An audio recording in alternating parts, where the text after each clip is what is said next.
The CBS Radio Mystery Theater presents...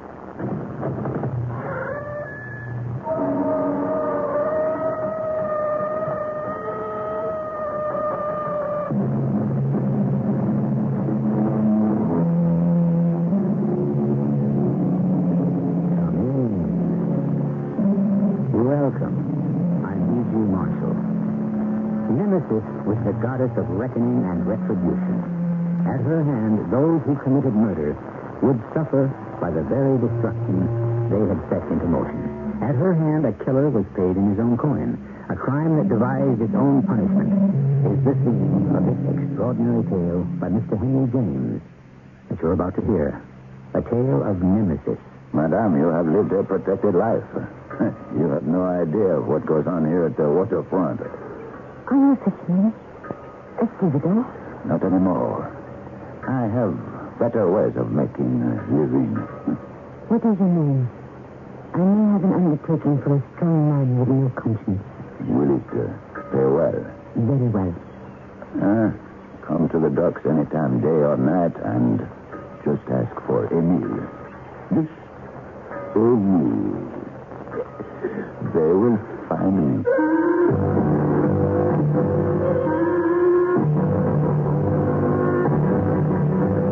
Our mystery drama, A Tragedy of Error, by Mr. Henry James, was adapted especially for the Mystery Theater by G. Frederick Lewis and stars Tammy Grimes. It is sponsored in part by ARM, Allergy Relief Medicine. I'll be back shortly with Act One. As Henry James unfolds this classic tale of mystery, he tells of 4 lives inextricably intertwined. 3 men and 1 woman. Within 24 hours, one of them would be dead. The next day, another. And then... But let us follow the story as it unfolds. And let the woman herself, Hortense Bernier, tell us how it all happened. I had tried to forget my husband's shot. I even had a gravestone put up with his name on it to help me believe I would never see him again. Why? 5 years ago, he had been the manager of the Banque de France. One day, the auditors discovered he had been in Belgium. So without a word, Charles went to America. Left me, ran away, escaped. Call it what you will. To me, yes, Charles is dead. You can imagine my feelings today, 5 years later, seeing his familiar handwriting on that envelope. Hortense? Hortense? Oh, my dear, we've come here to the post office in our carriage. You asked me to go inside and fetch a letter addressed to you. Now you take it and stare at it as though it had been sent from the moon. This letter, it comes from... Surely you must open it. It's not from another world. Perhaps not. But from another lifetime. I shan't dwell on it, dearest. I'm sure you will open it when you've a mind to. Can you go straight home now, Luce? Please. Oh, certainement, petit. Coachman, proceed to Madame Vernier's house. I wish you wouldn't do that. What? Oh, no, not again. Your aversion to my walking stick. I use it merely to gain his attention. I'm sorry, Louis, but a cane, a walking stick, it makes me cringe. I know, my dear. You've told me often enough. Coachman, allons. Will you read it, Louis? What? The letter you just brought me. Open it and read it out loud, please. I cannot. Certainly, Lieutenant. Let me see. It is marked Southampton, July 16th, 1850. My dear Hortense, you will see by my postmark I am 1,000 leagues nearer France than when I last wrote. What is it, my dear? You keep it right. But I threw the letter away. I couldn't bear to read it. Really? I continue. After so many years of separation, the thought of seeing you again fills me with longing. I may have to hide for a bit, perhaps even take another name, until I am sure I can show my face to the world. I have some business to attend to here in Southampton, but I shall be on the Armorique, arriving at Cherbourg on Friday. I have been a month on the seas from America. Yes, Wilson? Friday. This is Friday. It does? Tomorrow. Good Lord. Welcome him, I expect.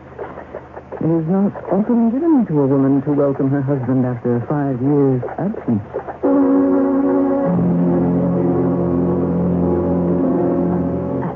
Louis, what am I to do about you, Amy? Well, I know it is ridiculous to ask, but I shall ask it anyway. Do you still love your husband? Of course not. Then what problem is there? Because Charles doesn't know about us. Well, no more than we know what life he's been living for the past 5 years in America. It was cowardly for him to run away as he did, leaving you to pay off his criminal debts. I had no choice. A man in a position of trust embezzles $500,000 francs, runs off to America to escape imprisonment, leaving you here alone without a word? You did have a choice. Wash your hands of him. But no. You, Hortense Beignet, sold your jewels, your property, everything but this tiny country house in Cherbourg to pay back the bank what he had stolen. Let it all pass. It is the present that strikes fear into my heart. Hortense, do not be afraid. Surely you know my devotion to you by now. Thank you. What better way to spend my inheritance but on the woman I love? I look at this dear watch you gave me, in its lovely case of pearls, and even this frightens me. The ticking of the minute. My love, you must be calm. Your husband says you must hide, that he won't dare show his face. Charles will leave Cherbourg sooner than you think. I can hear him now, walking with that cane, that terrible limp of his. How I hate the sound of it. My darling, how I wish you could take it all a little more philosophically. I never told you, did I? How he would whip me with that cane. He beat you. Oh, I said he was a coward, but I had no idea. Hortense, do you know what the right thing would be for me to do? The right thing? I should be the one to meet him at that boat. Tell him face to face, Charles Beignet, you're a despicable coward. I love your wife. What are you going to do about it? Louis, you wouldn't. Oh, probably not. There are easier ways. Well, no matter. Tomorrow will come, and we shall see what we shall see. I sent Louis away, and although it was dark, I had to go out by myself. I needed to be alone, to breathe fresh air, to think. I went down to the quay of Cherbourg, where the poor sailors and fishermen live, work, and tie up their boats. Hello, little boy. Where are you going with that jug? Does it contain wine? Is it something for your supper? Why don't you answer me? He doesn't speak to you, madame, because he has no tongue. Come here, you. Give me that jug. Milk, is it? Who gave you this milk? That old harridan who lives next door, huh? I'll thank her not to put her nose in my business. So, you like to drink milk, do you? Do you know what a sailor does with milk, huh? I'll show you. Come back here, you beggar. I'll give you the hiding of your life if I catch you. Why did you do that? Break the child's jug of milk. I can do what I like with him if I want, huh? I don't understand a man like you. Oh, I don't understand what a lady like you is doing walking down here where the poor make their home. I have my reasons. And I have mine. That wretched boy is supposed to be a child of mine. Your son? You are a strange man. So are all of us who live by the water here. It is our way of life that makes us strange. Fighting the sea for a net full of fish. Rowing your arms out of their sockets. Taking people out to the big boats in the harbor. Fighting the weather, the hot sun, the rain. Yes, it can make one peculiar. Are you saying that because the sea is cruel, it has made you cruel? I hate that boy. The curse of God is on him. What curse of God?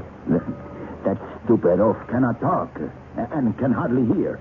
No matter how hard I box his ears. God's curse is to be deaf and dumb. Your own son. Where's your heart? Madame, I can see you have lived a very protected life. Believe me, lady, pity has no place on the waterfront.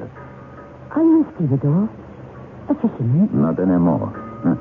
I have better ways of making a living. What is your name? Why do you ask? I may have an undertaking for you to do. Will it pay well? Very well. Then I care not what it is. Come down to these docks any time of the day or night and ask anyone for Emile. Emil. They will find me. I knew I had met the kind of man he needed. A man with no compunction, no feelings. Slowly, I walked the length of the docks, thinking, planning. How many hours went by, I don't know. But when I stopped walking, I had come full circle back to the very place where I had met the strange sailor with the red stocking cap. The moon was high and full. Very well, madame. It is you again. Yes, Emil, it is I. Do you have a boat for hire? What good would a boatman be without a boat, huh? There it is. Not 5 feet from where you are standing. Are you engaged now? Can I hire you? Now you have engaged me. Huh? Where to? I would like you to row me out to the cemetery on the point. At your service, madame. When you wish to go? Now, immediately. The cemetery is closed at this hour. 25 francs? There'll be no one to see you climb over the gate, huh? Up into the boat, huh? I'll hold the prow here. You make your way through the stern, huh? Careful now, eh? So, straight across, my lady, huh? It is a fine evening, Emil. Cool for July. Suppose you row me out of the lighthouse and leave me at the point nearest the cemetery on our way back. A longer trip would mean more than 25 francs. Don't you think, madame? I think I may ask you to row me the whole night, and if I do, Emil, I shall give you 100 francs. Madame, for money, I will do anything.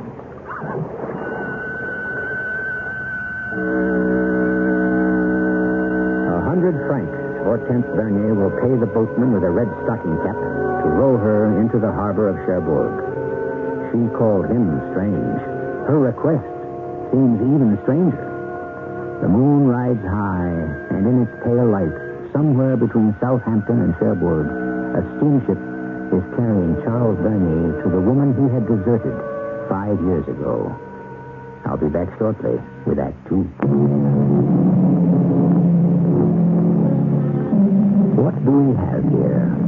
Surely you can see the signs. A woman cornered by circumstance, unable to face an unloved and unloving future with a man to whom she is legally tied. The man she loves is weak, too weak to help her. So she turns to a strange seafaring creature who even now is pulling her across the moonlit harbor waters. Perhaps for a price, he can help her gain her freedom.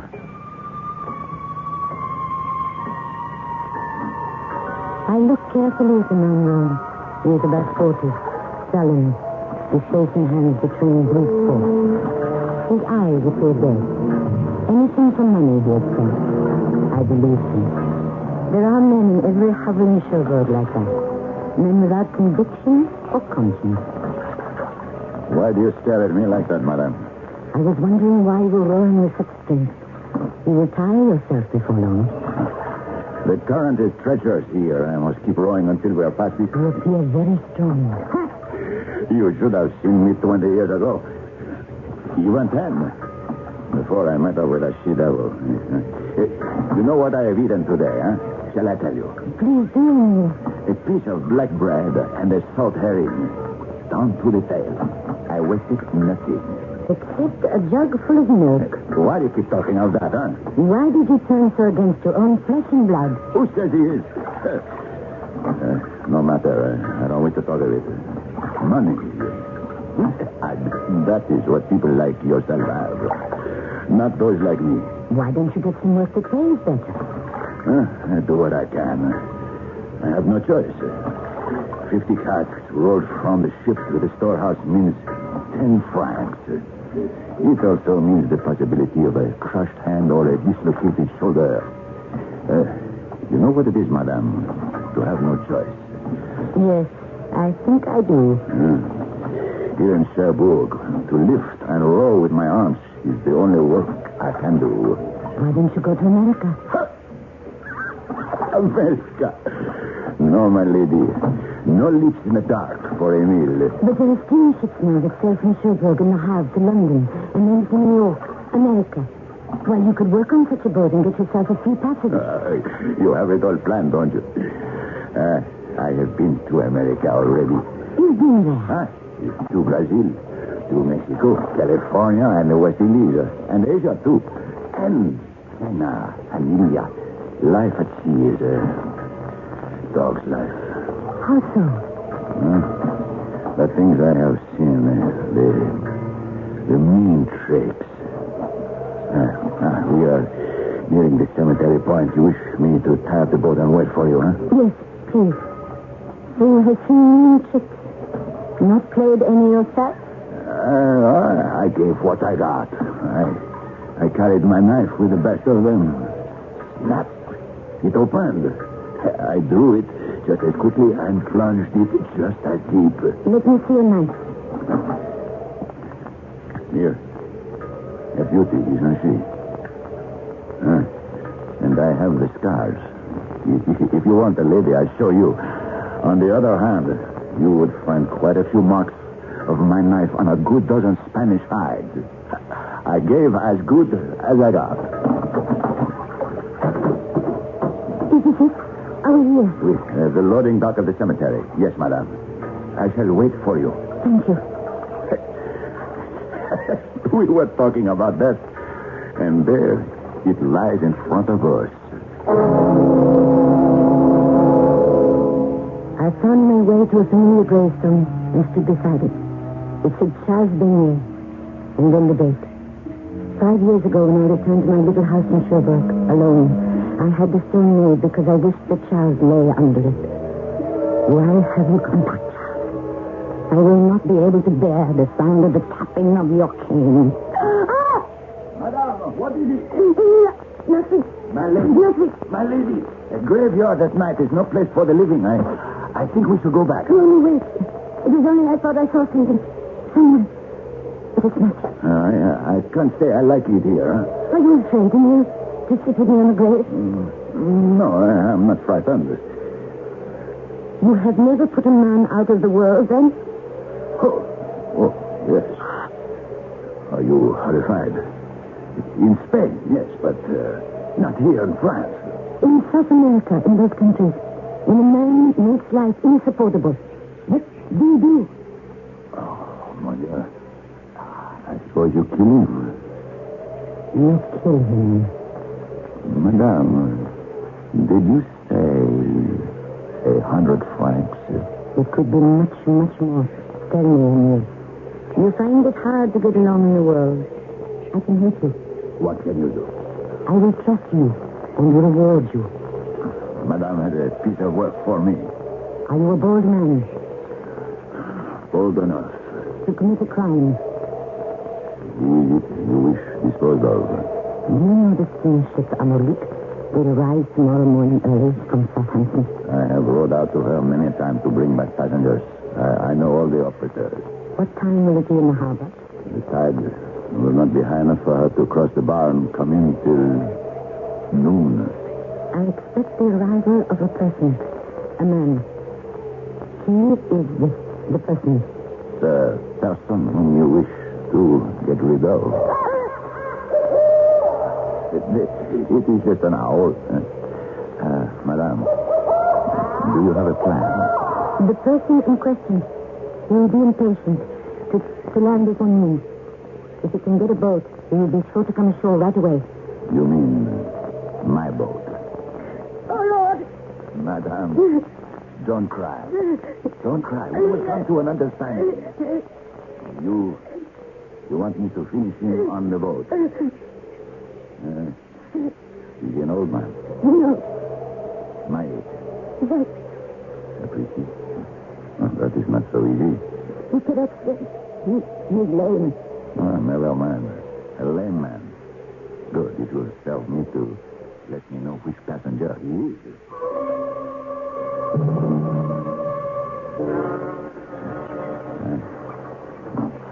Take me now back to the cave. May we first discuss the business aspects? Yes. How am I to be sure of your reward? Look, I shall empty this watch. It is a pledge of what I shall give you afterwards. There are 2,000 francs worth of fares in the case. No, I cannot take it. We must fix the amount you will pay me. You must tell me in this. It will be a great deal of money. You are asking of me murder. Tell me how much. No. I leave it to you. I will accept whatever you propose. Death is not my trade. No, mine. 25,000 francs? Agreed. One thing more, my lady. Your name? Madame Hortense Bernier. When I returned home, I found a letter under my door. It was from Louis. It said, I know what I must do. It is honorable. It is inevitable. Didn't mean he would go aboard the Amérique to face up to Charles as he had threatened. Oh, no, not Louis. He was jesting. Besides, I know him. He will be sleeping late in the morning, as he always does. It was not until days later that I pieced together what must have happened. Officer, may I have a word with you? Certainly, sir. What may I do? My card. I am Louis de Moreau. I've just been brought to the Amérique from the quay. Is there a Monsieur Charles Bernier on board? Bernier? Yes. Good. I wonder if you could direct me where I might find him. Oh, I think he has already gone ashore, monsieur. There was a boatman inquiring after him a few moments ago. I think he carried him off. Too late. And my boat has gone back already. Oh, I shouldn't worry, sir. There'll be other boats arriving from shore. And many of our passengers don't like to be so clearly in sight of land and have to wait until the Amérique crosses the bar in the afternoon. Looking down at the water from the deck here, I see a boat moored to the ladder on the stern. Is that a town boat? Yes, it is. Do you know where the boatman is? Oh, he'll be along. Why don't you let yourself down this ladder and wait in the boat for him? Splendid. I wonder if you could do me a favor, monsieur. I have a portmanteau which I should like to have taken ashore this morning. Could you take it with you and give it to the harbor master? Why not? At least my trip here this morning will not have been entirely useless. I do appreciate it. You let yourself down the ladder, and I'll lower the portmanteau to you by rope. All right, officer, send it down. Here it comes, sir. Oh, I believe I left my walking stick on the deck. Would you send that along also? I'll give it to the boatman here. You'll bring it down. Got the portmanteau? Yes. It made a safe landing. I'll untie it. Good morning, sir. Glad to see you. Here is your cane. Oh, I was going to ask you if this was your boat. I can see it is. Yes, sir. At your service. Officer, pull up the rope, huh? Can you row me ashore? Where to? To Madame Bernier's at the end of the quay. Certainly, sir. You're just the gentleman I want. 8 o'clock in the morning, 9 o'clock, 10. Anxiously I waited. Would there be a noise? Would I hear a struggle out there in the harbor? Would somebody see? It was broad daylight. I couldn't stop myself from shivering. And then I saw a figure walking up from the new quay.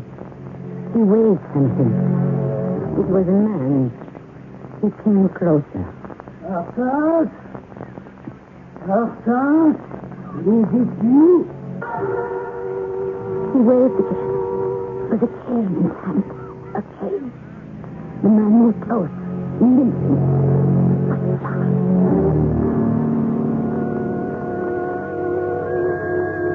What did we say about Nemesis? In ancient Rome, the Romans worshipped this divine entity, the goddess who disapproved of defeat. The goddess that decreed a hand raised against another will be struck with its own punishment. The man Hortense tried to have murdered was here, at her gate, alive. Who had died in his place? How? It was too terrifying for her to think. Our story will continue shortly.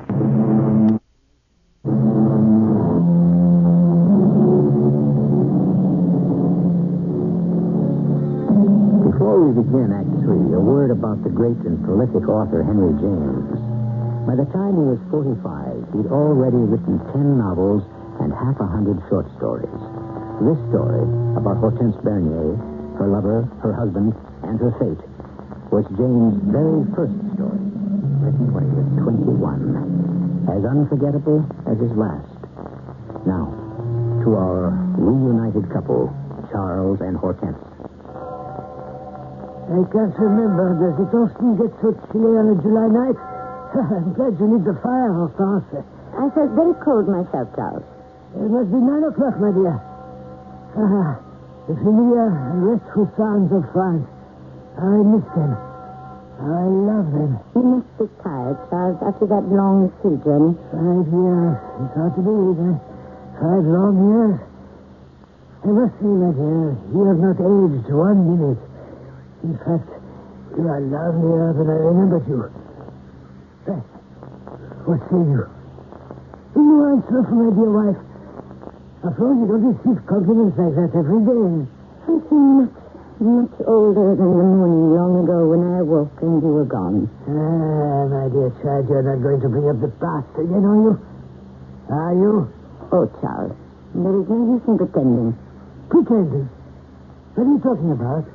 It doesn't matter. Right you are. What matters is the peace and comforts of home and another glass of cognac. Hand me my cane, will you, my dear? I'm very fond of the cognac you have provided. In America, they don't know what you're talking about. Charles, it has been a long day for me. If you'll excuse me, I would like to retire. Huh? Retire? Without me? But I haven't finished my glass. I've made up a bed for you in a little room off the library. You have put me into a separate bed? My dear, you're joking. Let us understand one another. I may be your wife in the sight of the law, but that is all. In the sight of God also. Come now. I am your husband. And as such, I have rights. Charles, please, do not be difficult. You're refusing to go to bed with me. Charles, please. Cognac is frightful. It is not the only thing I shall break if I find a bad taste in my mouth. My dear, in the past, if I remember, when you were, shall we say, obstinate, I was obliged, if you remember, to admonish you with my cane. Charles, no, Charles. Why are you backing away from me? Put it down, please. Put the cane down. Hortense, come here. Hortense, I order you to stand still. No, Charles, I beg you. My dear, I shall break every stick of furniture in this room. Stand still. For heaven's sake, Charles, have mercy. Your favorite vase. Your porcelain. Everything that gets in my way between you and me. Talk. I can't. Stop, please. All right. There. Now you're being sensible. Come here. That's right. Another step. 2 more. You're face to face. How exquisite your hair looks in the firelight. You see, I can be gentle. To show you that I trust you, I shall throw down my cane. You see? Here we are, husband and wife, standing beside the warm fire. I shall put my arms about you.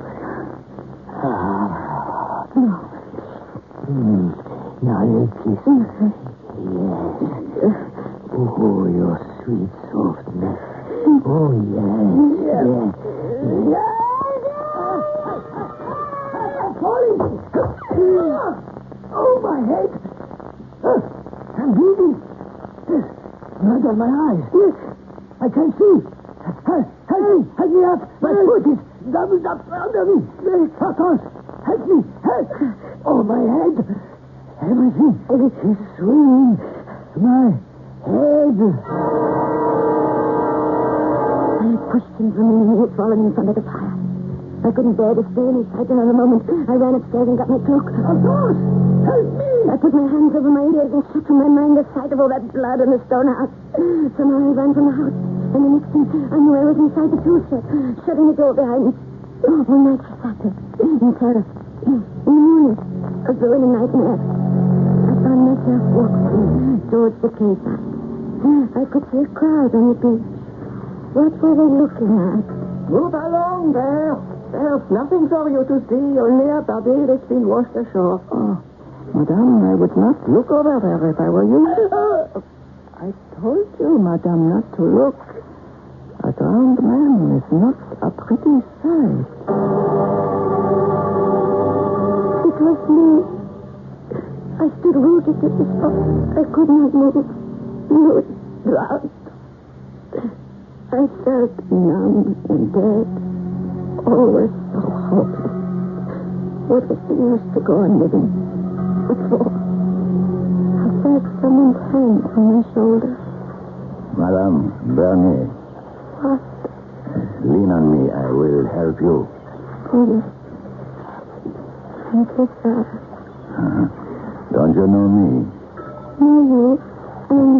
I'm sorry, but Perhaps a bit of brandy will help, huh? I have some at my place. Brandy? But it is morning. I live not far from here. I put my hand here under your arm and we walk, huh? So. Now, one step at a time, madame. Here we are. This is my door. I shall open it. And now, you sit yourself in that chair. It's my best and only chair. Madame Bernier. You know my name. Well, I should think so. We have done a little bit of business together, have we not? Oh, yes. You rode me to the cemetery. I knew you would remember. The grave. Charlie's grave. He isn't dead at all. He is not in that grave. Not dead. Oh, yes, he is. Oh, yes, he is. And now, my lady, to your word. 25,000 francs. I kept my part of the bargain. Now, you must keep yours.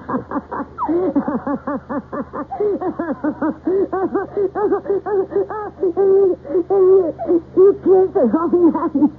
Huh? What do you mean? That man, that body on the beach, it is not Charles. You did not drown Charles. Oh, no.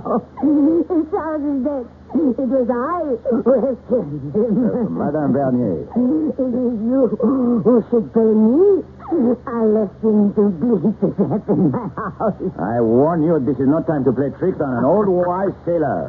As we agreed, I rowed out to the steamship, and I brought back the man you described. A man of my age, with a portmanteau, a traveler, a man with a cane. The right man. I tell you, no. You killed the wrong man. I'm going. I wouldn't leave if I were you. Not until you acknowledge your part of the bargain. Your face, my lady, is too pretty for the blade of my knife. The knife. Not so close to me. No. Oh, well, would you care to feel its sharpness, eh? See? I barely touch your neck. And it leaves a red mark, huh? 25,000 francs. I shall give you all day, Madame Bernier. And when the sun is setting, I shall expect to find you in my boat. Your handbag filled with francs. What could I do? Where could I turn? It isn't the money that was in the house. But I didn't dare go and fetch it. The house was there. I was dead or dying in front of the fireplace. What was left of me? I couldn't run away or hide or start my life again. And then it came to me. I'd be frightened. I had nothing left to live for. I would keep the rendezvous with him and pray he would cut my throat. That he would be pleased and then the misery of an unbearable life. At dusk, I sat in the rowboat and waited. Miserable creature!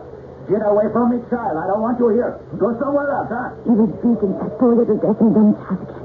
I could hear him. Get away from here. I'll break every bone in your body. Get away from my boat, boy. I don't want you in my boat. Here, quick, let the boy come here. Get behind me. Madame, I ask you to move aside. I am not going to teach that ugly child a lesson. He's done nothing to you. Stop, Emil. Put that oar down. I have told that child to leave me alone, to go live somewhere else. I have warned him again and again. Let go of this oar, madame. I won't. Now you've made me drop it. You shan't have it. Give that back to me. One step closer to that child, and I... And you'll...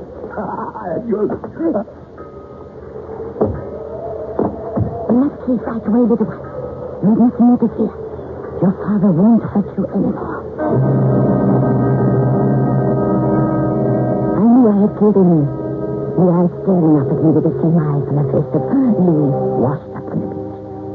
I took the boy to the little hut next door. A woman came out and folded him in her arms. The child would be safe. For me, there would be no safety. I went to the prefect of police. What did you say your name was, madame? My name? Yes, Hortense. I was named after my mother. I am married. Madame Hortense Benier. That's the name. Benier.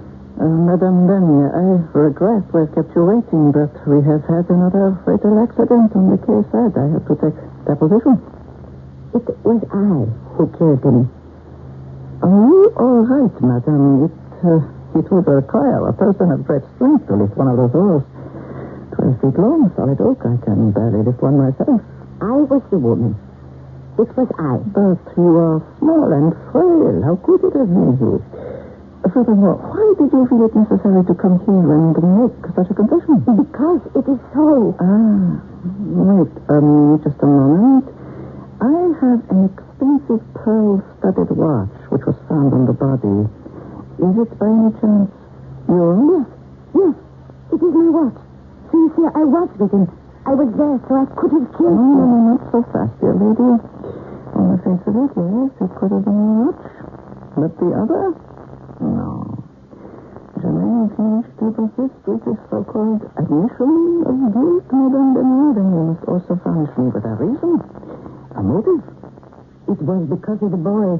The boy was being beaten. I know that. You know that? Naturally. Everyone on the waterfront knows how Emil tortured that child because he believed his wife had betrayed him with common knowledge. Please.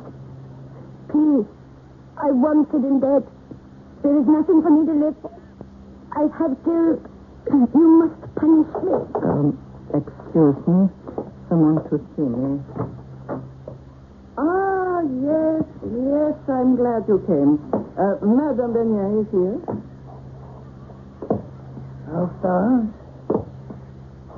Hortense, dear. I have come to take you home.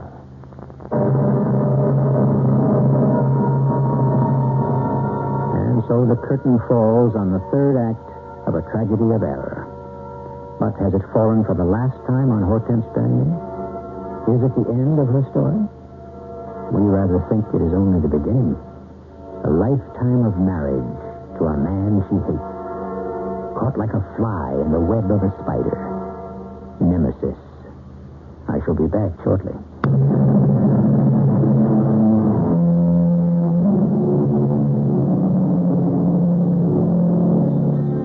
Putting it simply, an eye for an eye, a tooth for a tooth, blow for blow, cat and mouse, the hunter and the hunted, vengeance and revenge. These are some of the themes on which Henry James built a career of extraordinary fiction. Although more than 100 years separate his generation from ours, what you have just heard was the very beginning of the modern psychological novel. Our cast included Tammy Grimes, Robert Dryden, Fred Gwynne, and Russell Horton. The entire production was under the direction of Hyman Brown. And now, a preview of our next tale. Who are you, anyway, huh? Well, I'm just Elmer Potts, like I told you. But I've been delegated, and that means you have to go. Delegated by whom? Well, directly only by my controller, but he acts on orders of the supervisor, the man himself. But that isn't the way it works. It's death that comes to take people away. Well, that's what I thought, too, before I made my crossing. But, well, you can see now, like I can see, that was only in olden times. There are too many people kicking off now for one person to handle the whole thing, so that's just like one of the dirty jobs you get handed when you're new over there. Jobs? Sure. Now, come on. We got to get a move on. I am not going with you. You got to go with me. You're dead. Mrs. E.G. Marshall inviting you to return to our Mystery Theater for another adventure in the macabre. Until next time, pleasant dreams.